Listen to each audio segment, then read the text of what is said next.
Pumpkin shows up and grabs Princess Tomato, trying to take her away. Thankfully, the Sour Sop Wanderer is right here to punch Junior Pumpkin and knock him down to the ground to save the princess, but we're still going to have to fight him to get the turnip emblem back. Now, this battle doesn't have a pattern to it, so it's kind of just keep selecting and keep guessing and try to defeat him. Thankfully, you only have to hit him 3 times.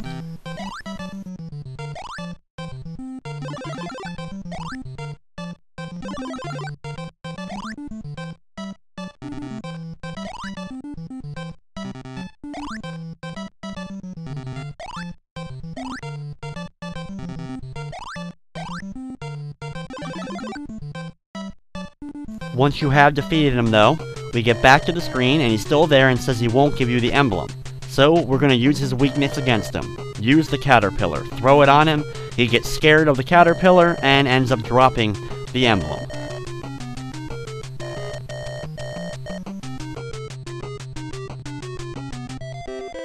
Now with the emblem back, Princess Tomato saved, Princess Tomato and Sir Cucumber will now get married, the kingdom and peace have been restored, and thus ends the story of Princess Tomato and the Salad Kingdom.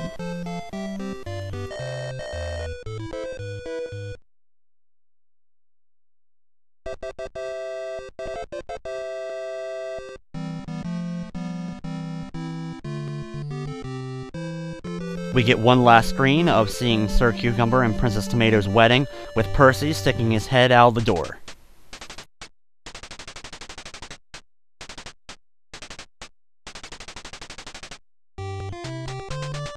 We then move on to our credits.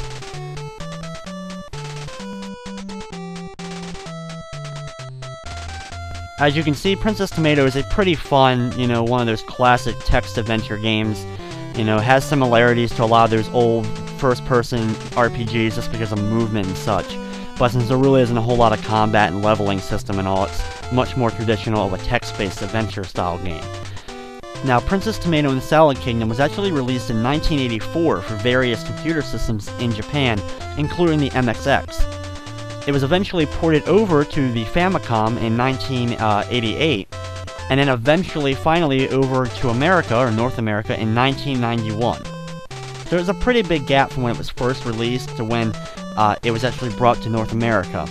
So that's why probably the art style wasn't perfect, since it was originally an older adventure game for the computer, when graphics really weren't that well known. I don't know how much the graphics were actually changed from the original Japanese version to the Famicom version, but I still think it holds up pretty well. It's a very fun game, very weird. It's one of those ones that has kind of gained a small cult following, pretty much through, I guess, emulation era, people finally giving this game a chance, even though they probably never would have bought it back in the NES days.